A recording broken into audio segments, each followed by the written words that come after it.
Learn to lead. We make winners who lead. Hello viewers, greetings from Learn to Lead Academy. May 14th exam இல்லையா நாளைக்கு May 12th அதாவது Thursday we are going to conduct a free online class regarding all your doubts, to clarify all your doubts. And இந்த செமினாரோட main content என்னென்னா exam ஹாலில் நம்ம என்னென்ன mistakes avoid பண்ணணும், perfect plan to approach the exam நம்ம எப்படி approach பண்ணுறது, எந்த பார்ட் ஃபர்ஸ்ட் அட்டென்ட் பண்ணுறது, எந்த பார்ட் லாஸ்ட் அட்டென்ட் பண்ணுறது, ஸோ ஒவ்வொரு பார்ட்டுக்கும் time management and then important concepts, right? So last மினிட்ல என்னென்ன கான்செப்ட்ஸ் வந்து நம்ம ப்ரஷ் அப் பண்ணுறது, என்னென்ன ஃபார்முலாஸ் ரொம்ப இம்பார்ட்டண்ட் அப்படின்ற கம்ப்ளீட் டீடைல்ஸ் நம்ம பார்க்க போகிறோம். Okay, so join us online on May 12th Thursday at 8:30 PM. இந்த ப்ரோக்ராமில் நீங்கள் ஜாயின் பண்ணணுன்னா கீழே டிஸ்கிரிப்ஷன் பாக்ஸில் ரெஜிஸ்ட்ரேஷன் லிங்க் கொடுத்துருக்கேன். Don't forget to join. Okay, so this programme is sponsored by Firebird Institute of Research and Management, Coimbatore. Okay guys, now இந்த வீடியோவில் இந்த மோஸ்ட் வெயிட்டட் பிஸ்னஸ் அனாலிசிஸ் பற்றி நம்ம பார்க்க போகிறோம். So now we are going to see about business analysis. Okay, so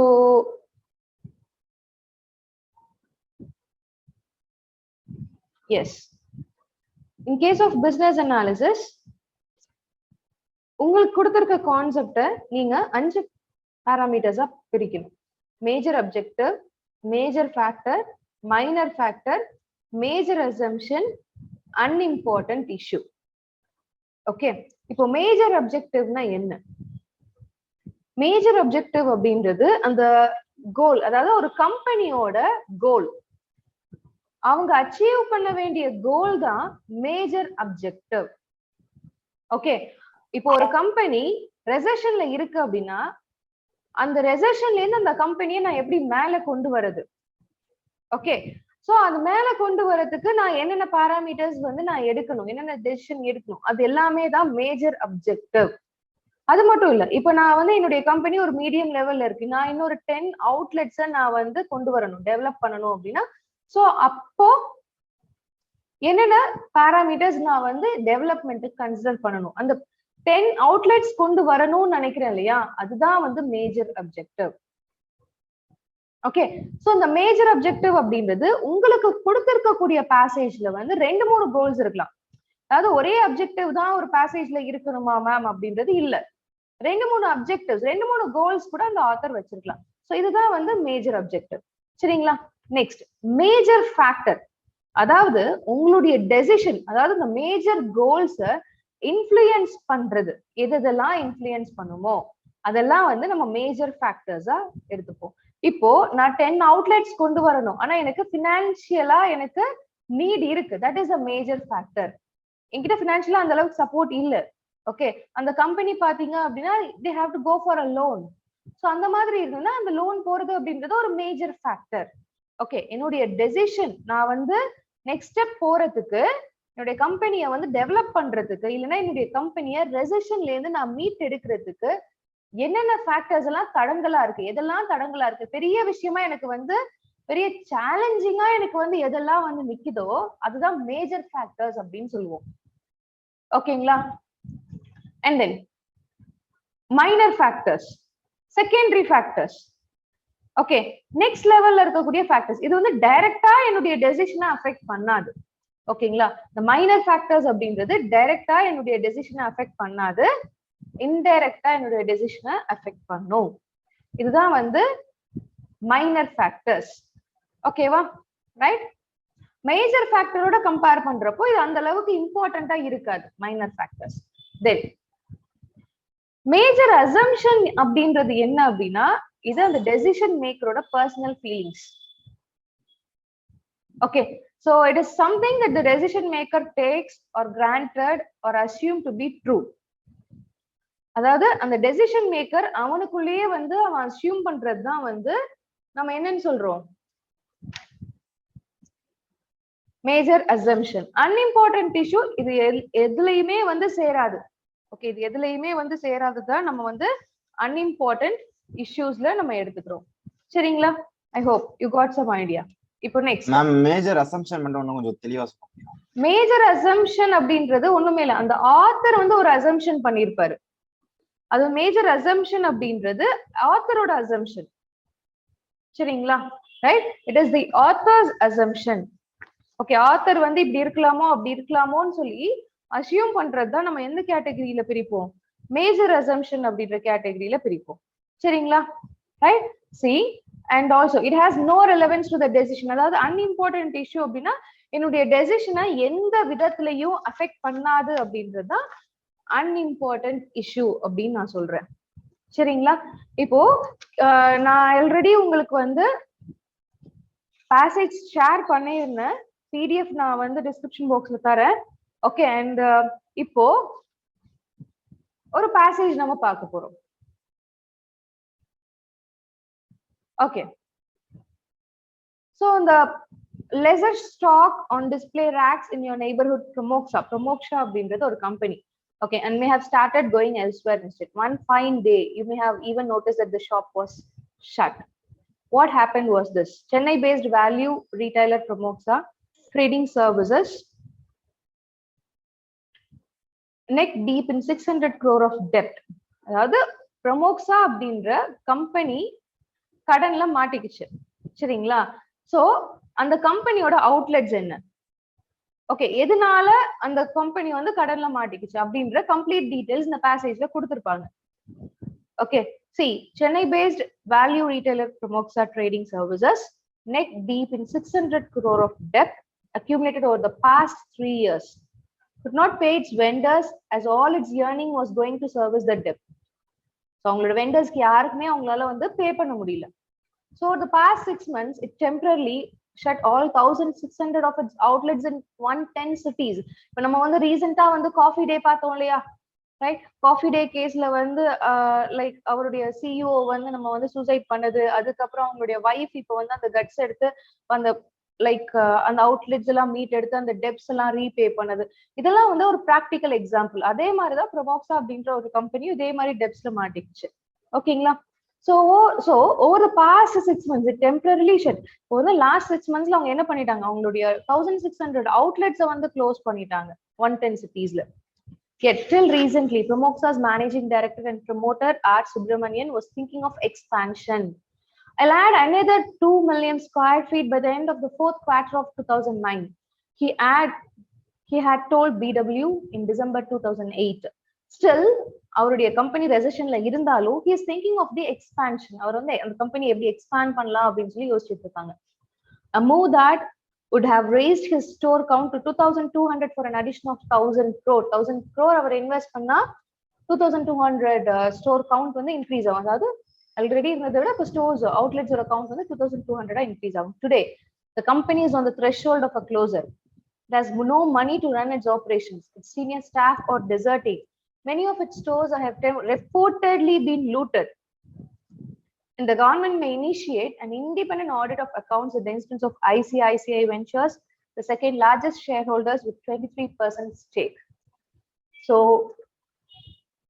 இப்போ at present அந்த company நம்ம வந்து க்ளோஸ் பண்ற நிலைமையில இருக்காங்க. நிறைய அவங்களுடைய office staffs they are all started to leave the company. However, இருந்தாலும் whatever the resistance he has suffered, அவர் என்ன பண்றாரு? Subramanian has not given up, விடல, firm in the belief that Pramoksha can still be a viable business. He is making a last effort எடுக்கிறார் to survive by pitching for a 300 crore loan from a consortium of 13 banks, besides attempting a debt restructuring exercise. நாளைக்கு நீங்க வந்து ஒரு கம்பெனில ஒரு managing டைரக்டராவோ இல்ல அப்படின்னா ஒரு பினான்சியல் அசிஸ்டன்ட் மேனேஜராவோ இருக்கீங்க அப்படின்னா யூ ஷுட் நோ திஸ். உங்க கம்பெனி ரெசெஷன்லாம் இருக்கிறப்போ or if you start your own business, how to develop from that. இப்போ நம்மளே ரெசெஷன்ல இருந்தாலும் அதுல இருந்து நம்ம எப்படி டெவலப் பண்ணி வெளியே வரது. ஓகேங்களா? நீங்க யூடியூப்லயே பாத்தீங்க அப்படின்னா நிறைய லைக் இந்த மாதிரி இப்போ நிறைய பெரிய பெரிய கன்சர்ன்ஸோட ஓனர்ஸ் எல்லாமே ரிப்போர்ட் தராங்க. லைக் அந்த கொரோனா பீரியட்ல எல்லாம் அவங்க வந்து எப்படி சர்வைவ் பண்ணி மேல வராங்க அப்படின்றதுலாம் இருக்கு. You can take all those as inspiring. Okay, right. So இப்போ சுப்பிரமணியன் என்ன பண்றாரு? ஒரு 13 பேங்க்ஸ் வந்து கிட்டத்தட்ட போய் பிச் பண்றேன் 300 crores லோன் வேணும் அப்படின்ட்டு. See, not 1 rupee or 2 rupee, 300 crores loan. besides attempting a debt restructuring exercise. In a letter sent to BW, Subramanian says the infusion of 300 crore would revive Pramoxa soon. That would allow him to pay off the vendors and resume operations at a minimal level, so he might also have to shell out a significant chunk of his 59% stake. அவர் கையில இருக்கக்கூடிய stack sale பண்ணாலும் 300 crores வந்து loan கிடைச்சா ப்ரொமோக்ஸாவை சீக்கிரம் நான் meet எடுப்பேன், அதே மாதிரி என்னுடைய வெண்டர்ஸ்க்கு நான் ஈஸியா பே பண்ண முடியும். Subramanian's confidence stems from his belief that his business model is viable. அவர் எதை நம்புறாரு? அவருடைய business நம்புறாரு. We did not raise enough equity and we paid the price, he says. It was a capital structure problem rather than a business model problem. Analysts agree that Promoxa's low-cost model was sound. They blame the company's trouble on its rapid expansion with debt capital to open 800 stores in a year.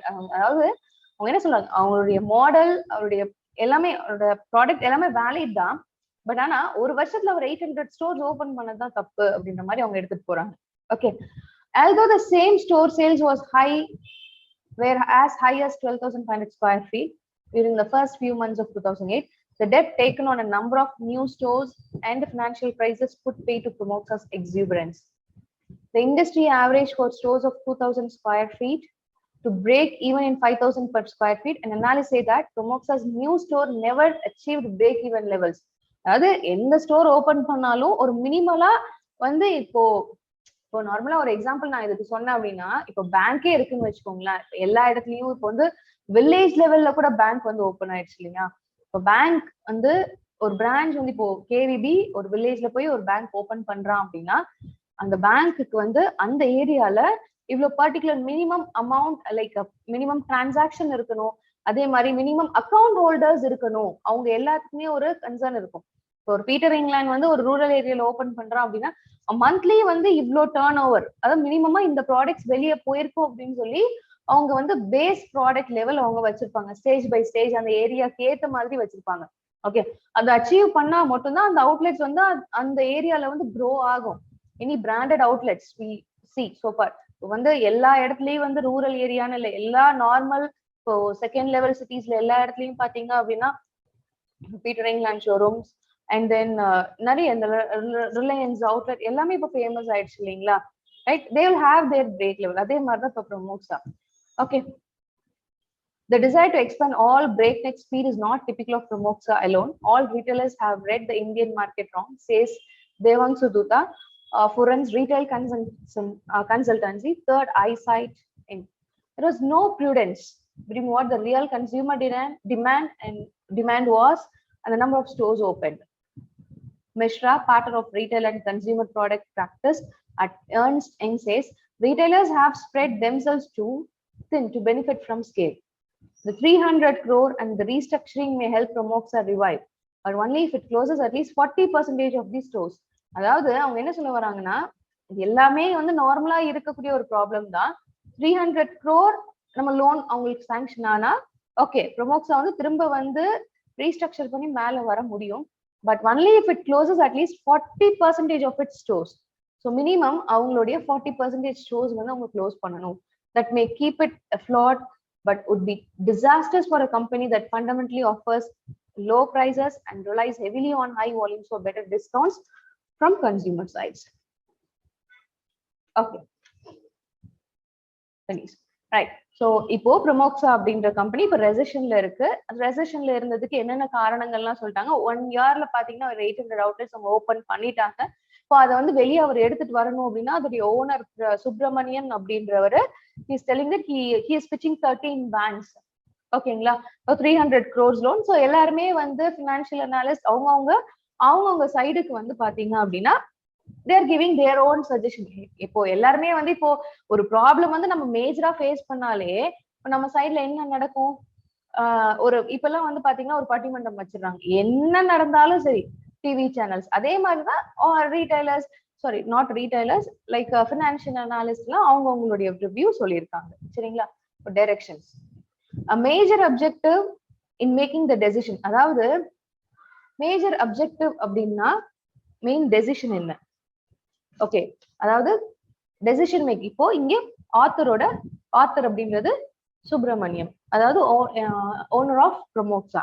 அவருடைய பெரிய decision என்ன, அதுதான் major objective வரும். Major factor in making the decision, an aspect of the problem specifically mentioned in the passage that fundamentally affects and or determines the decision. So எதெல்லாம் வந்து பேசிக்கா அவங்களுடைய டெசிஷனை affect பண்ண போகுது அப்படின்றது major factor. Minor factor, it is a less important element. Okay, comparing to a major factor, it is a less important element. Okay, see உங்களுடைய answer வந்து major அப்ஜெக்டிவ்னா A, மேஜர் ஃபேக்டர்னா B, மேஜர் மைனர் ஃபேக்டர்னா C, major assumption அப்படின்றது அந்த ஆத்தரோட assumption D. Okay, an unimportant issue அப்படின்றது E. Okay, first question பார்க்கலாம். Adding another 2 million square feet by the end of fourth quarter of 2009. அது வந்து அவருடைய கோல் இல்லையா? 2009க்குள்ள 2 million square feet expansion பண்ணணும் அப்படின்றது அவருடைய கோல். So it falls under major objective. First question would answer A. Okay, next. Raising the store count to 2200 for an additional of 1000 crore. So இப்ப இருக்கிறத விட இன்னொரு 1000 like for rupees 1000 crore பாத்தீங்க அப்படின்னா is not is it is rupees 1000 crore. So 2200 outlets open பண்ண போறேன் அப்படின்றது என்னுடைய கோல் தான். even though நான் வந்து டெப்ல இருந்தாலும் அது வந்து என்னுடைய கோல் தான். So option A, அதாவது இதுவும் மேஜர் அப்ஜெக்டிவ் தான். See 2 million square feet 2009 ஓட எண்ட்ல வந்து நான் எக்ஸ்பேண்ட் பண்ணிருப்பேன் அப்படின்றதும் மேஜர் அப்ஜெக்டிவ் தான்.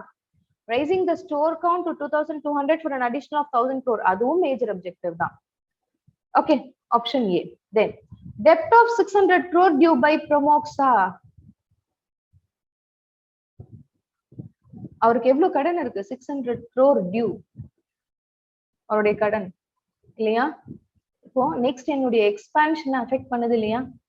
அதாவது என்னுடைய எய்ம் எல்லாம் பெருசா இருக்கு. 2009ல இவ்வளவு அவுட்லெட்ஸ் கொண்டு வரணும், இன்னொரு 2200 அவுட்லெட்ஸ் நான் எக்ஸ்பேண்ட் பண்ணணும், அதெல்லாம் இருக்கு. பட் அதெல்லாம் நான் அச்சீவ் பண்றதுக்கு தடங்களா இருந்தது வந்தது என்னது? 600 crore என்னுடைய டியூ. அப்போ இது என்னுடைய மேஜர் ஃபேக்டர். என்னுடைய கோலை நான் அச்சீவ் பண்றதுக்கு தடங்களா இருக்கிறதுனால it comes under major factor. Company could not pay its vendors in time. Yes, it is also a major factor. பெரிய இஷ்யூ தான் இல்லையா? வெண்டர்ஸ்க்கு வந்து ஆன் டைம்ல பே பண்ண முடியல அப்படின்றது பெரிய issues. So it also falls on major factor. Okay, first 2 question major objective, next 2 question major factor. அதாவது 600 crore மேஜர் ஃபேக்டர்ல தான் வரும். Company could not pay its vendors in time, அதுவும் மேஜர் ஃபேக்டர்ல தான் வரும். Next, ICICI Ventures, the second largest shareholder with 23% stake. ஸோ இது வந்து பாத்தீங்க அப்படின்னா மெயின் அப்ஜெக்டிவ் வந்து எந்த விதத்திலையும் வந்து அஃபெக்ட் பண்ண போறது இல்லை. Main objective, main decision maker அப்படின்றது ப்ரொமோக்ஸாவோட ஓனர் சுப்பிரமணியன் தான். அது வந்து இப்போ அந்த அப்ஜெக்டிவ வந்து இப்போ இந்த ICICI Ventures the second largest stakeholder with 23%, அவங்க வந்து பெருசா வந்து அஃபெக்ட் பண்ண போறது கிடையாது. So it falls under minor factor. Okay, next, infusion of 300 crore to Promoxa. Okay, yes, அது 300 crores உங்களுக்கு கொடுத்தால் Promoxa டெவலப் ஆகலாம். That is a major factor. என்னுடைய கோலை ரீச் பண்றதுக்கு தேவையானது இப்போதைக்கு எனக்கு 300 crores வேணும். அப்போ இது மேஜர் ஃபேக்டர். ஓகே, என்னுடைய கோல் அவுட்லெட்ஸ் இம்ப்ரூவ் பண்ணணும் அப்படின்றது என்னுடைய கோல். இப்போ நான் கடன்ல இருக்கேன். 300 crores இருந்தால் நான் அதுல இருந்து வெளியே வந்துடுவேன். ஸோ வெளியே வந்தால்தான் என்னால என்னுடைய அப்ஜெக்டிவா அட்டைன் பண்ண முடியும். So it falls under major factor. Okay, next, rapid expansion with debt capital to open 800 stores in a year. So ஒரு வருஷத்துல 800 stores open பண்ணதான் இப்ப இருக்கக்கூடிய present situationக்கு காரணம். கடன்ல இருக்கிறதுக்கான காரணம் ஒரு வருஷத்துல 800 stores open பண்ணதுதான். So it is a major factor. Next, retailers spreading themselves too thin to benefit from scale. So it is a minor factor. எதுனாலுமே வந்து பாத்தீங்க அப்படின்னா it completely depends on the Promoxa's owner, right? So retailers வந்து they are not going to pay any part, right? So minor factor. But anyway, retailers ஓட presence அவங்கள நம்ம satisfy பண்ணாத it will going to affect. So it falls under minor factor. Next, avoiding closure of Promoxa by borrowing from banks. Yes. It is a major objective.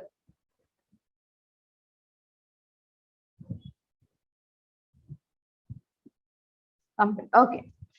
So avoiding closure of promoxa. இது வந்து major objective இல்லையா? அதாவது ப்ரொமோக்ஸாவை close பண்ணாம இருக்கணும். எப்படி பேங்க்ஸ்ல இருந்து இப்போ நான் 300 crores நான் கடன் வாங்கினா இப்போதைக்கு நான் ப்ரொமோக்ஸாவை க்ளோஸ் பண்ண முடியும். It's a major objective as of now. கரெக்டா? So it falls under major objective A. The desire to expand at breakneck speed by other retailers. Okay. So it has no issues. It comes under unimportant issue. The desire to expand at breakneck speed by other retailers. மற்ற retailers எப்படி open பண்ணா நமக்கு என்ன? It is not going to affect me, right? So it falls under option E, unimportant issue. Okay, right? So I think you got some idea based on business analysis passage 1. Viewers, hope you got few ideas about how to approach business analysis. So again, don't forget to join us on May 12th Thursday, அதாவது நாளைக்கு at 8:30 PM. கீழே description பாக்ஸில் நாங்கள் registration link கொடுத்துருக்கோம், நீங்கள் register பண்ணலாம். Okay, thank you guys, I'll see you. Learn to lead. We make winners who lead.